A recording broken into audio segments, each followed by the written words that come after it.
Last week,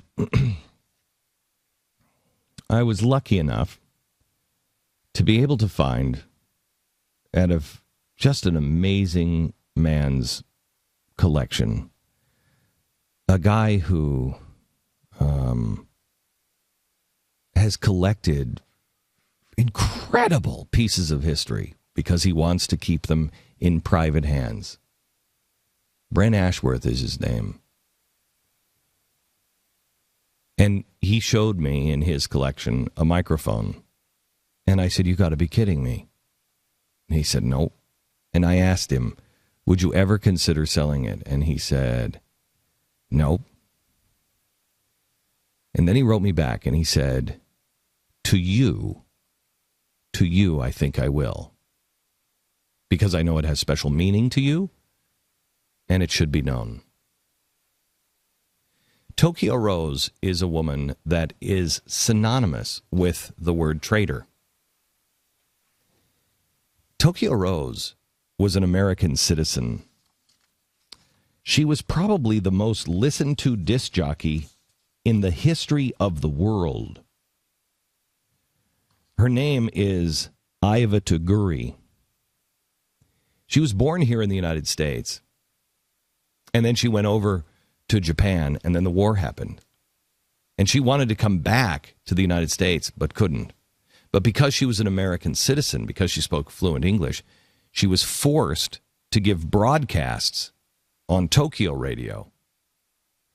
And there were five different Tokyo Roses. She was Orphan Anne.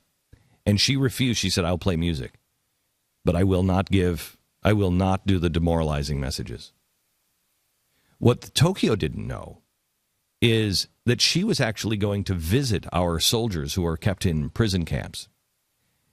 And when they found out, they thought she was there doing their work. They didn't trust her. The prisoners didn't trust her, the Americans, and for a while. And Tokyo didn't really trust her either because she was an American citizen. So she was without a country and without friends. But she convinced the Americans, "I'm on your side." And she brought them medicine. She saved their lives. She brought them medicine. She brought them food. She smuggled it in. She risked her life to save ours. She would do broadcasts. In fact, one of the guys who this didn't come out until much, much later in the 70s, Robert White, one of the aerial gunners, he said he used to listen to Tokyo Rose. And he would listen to her, and she would always start the 0 hour. That was hers. And she would start, and she'd say, "Hi, boys, this is your old friend, Orphan Annie. I've got some swell records just in from the States. You better listen to them while you can, because late tonight our flyers are coming over to bomb the 43rd Group when you're all asleep, so listen while you're still alive."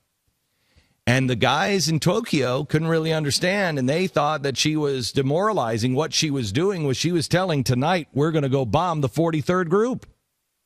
She saved lives. When the war was over, a Navy officer came over and he burned the radio station down to the ground. But before he did, he wanted to kill her. But before he did, he took her microphone and he brought it back to the States. This is Tokyo Rose's microphone that is now sitting on my desk. It has not been used to broadcast anything since World War II ended and Tokyo Rose spoke into it. But she was speaking words that were truth, that were trying to help the American people. When the war was over, the investigators from the U.S. government came over and investigated her and found out from the prisoners of war that she was helping them, and she was helping write these broadcasts and had them help her write these broadcasts in ways that wouldn't be demoralizing, would show that we're on the inside. And so she was let go. But when she was coming over back to America, her home where she was born, what happened?